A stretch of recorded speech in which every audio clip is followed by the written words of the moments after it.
जो गृहस्थ में है और पुत्रहीन है उसका जीवन व्यर्थ है। मार्कंडेय जी कह रहे गृहस्थ धर्म की सार्थकता है कन्या हो या पुत्र हो, संतान होना चाहिए। यदि नहीं तो फिर वैराग्य भावना लेकर के दोनों भजन करो, संस्कार लो, गृहस्थ धर्म का त्याग करके वानप्रस्थ या संन्यास वैष्णव जो भी भावना बने भगवत मार्ग का अनुसरण करो, काम बन जाएगा। यदि गृहस्थ में हो और संतान नहीं है तो यहां आदेश करते वृथा जन्मानि चत्वारि वृथा दानानि षोडश।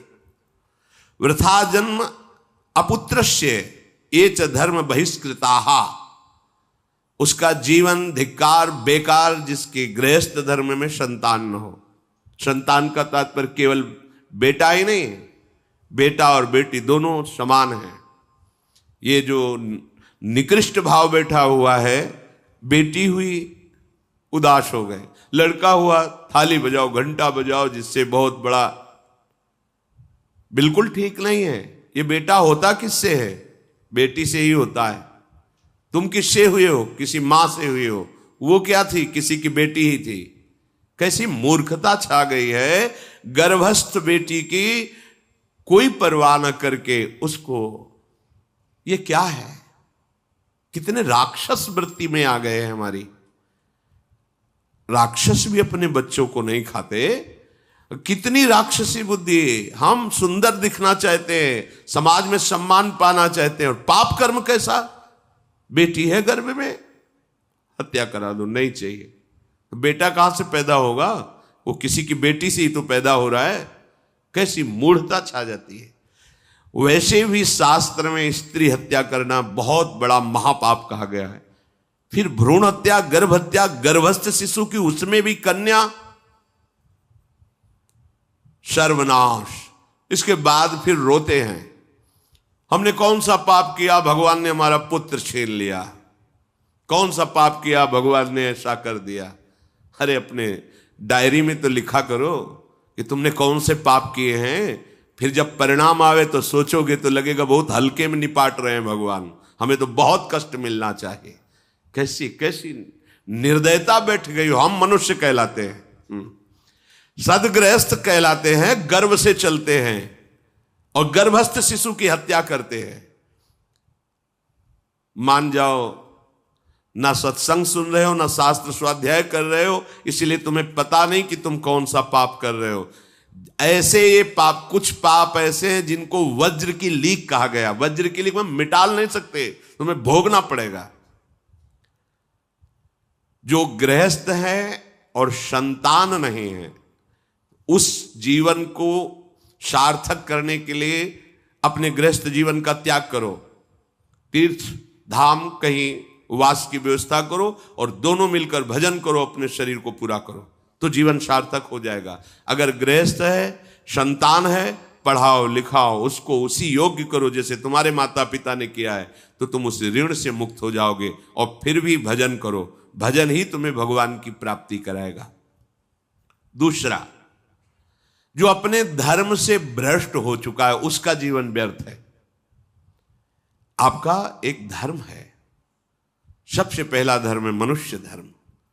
मनुष्य का क्या कर्तव्य है?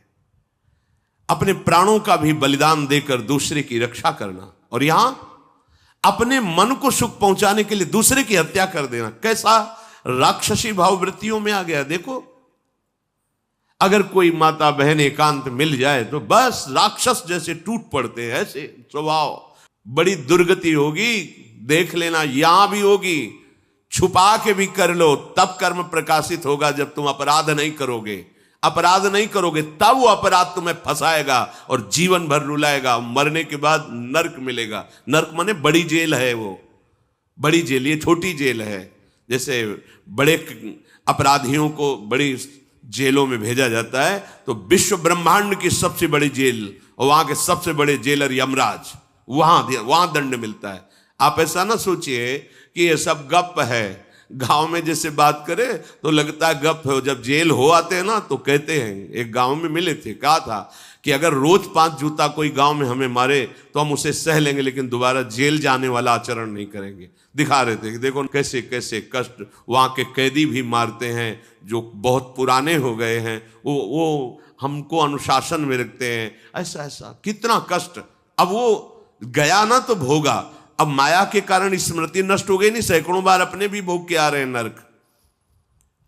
दूसरे उसका जीवन नष्ट है जो धर्म का त्याग कर चुका है।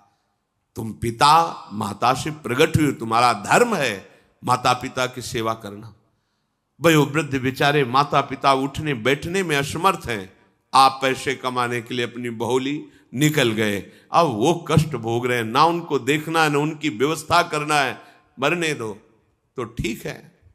तुम्हें जब परिणाम आएगा तब तुम भी तो बनोगे ना वृद्ध, तब तुम्हें पता चलेगा। अवश्य में भोक्तव्यम कृतम कर्म शुभाशु। होश में माता पिता सबसे पहले भगवान हैं यदि आप गृहस्थ हैं तो। अगर आप बाल्यावस्था से भगवान के मार्ग का अनुसरण कर रहे हैं तो फिर भगवान प्रणत कुटुंब पाल रघुराई, भगवान व्यवस्था कर देते हैं। वैराग्य मार्ग में लौटकर पीछे नहीं देखा जाता। हमारे भगवान के अवतार मानेंगे महाप्रभु चैतन्य देव, नवयुति विष्णु प्रियाजी माता सची छोड़ के चल दिए। आद्य गुरु भगवान शंकराचार्य भगवान के अवतार मां केवल छोड़ के चल दिया। भगवान के मार्ग में यदि ऐसे चले तो भगवान संभाल लेते हो, परम पद मिलता है 21 पीढ़ियों को। मां तो बिल्कुल नजदीक है, 21 पीढ़ियों को भगवत प्राप्ति हो जाती है। और शब्द है प्रणत कुटुंब पाल रघुराई, भगवान स्वयं उसके परिवार का पोषण करते हैं। पर यदि गृहस्थ धर्म में हो और अपने माता पिता का त्याग कर दिया, उनकी सेवा नहीं करते, वो दुख भोग रहे, तो नरक यंत्रणा मिलेगी और जीते जी तुम उन्नति को प्राप्त नहीं हो सकते। तुम्हें भले उन्नति दिखाई देती हो, बाद में परिणाम देख लेना आप। तीसरा, जो दूसरों के भोजन छीनने की चेष्टा में रहता है, कैसे इसका धन अपहरण कर लें, कैसी जमीन अपहरण कर लें, कैसे इसकी अव्यवस्था पैदा कर दें इसके जीवन में, जो केवल अपने ही सुख को देखता है उसकी दुर्गति होती है। तीसरा, उसका जीवन व्यर्थ है।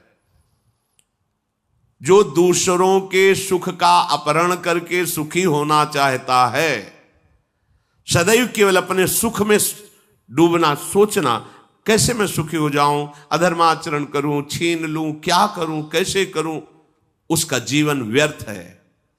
और चौथा, जो आए हुए साधु महात्मा अतिथि का अनादर कर देता है, अपमान कर देता है, सारे सुकृत नष्ट हो जाते हैं। ये चार का जीवन बिल्कुल व्यर्थ हो जाता है।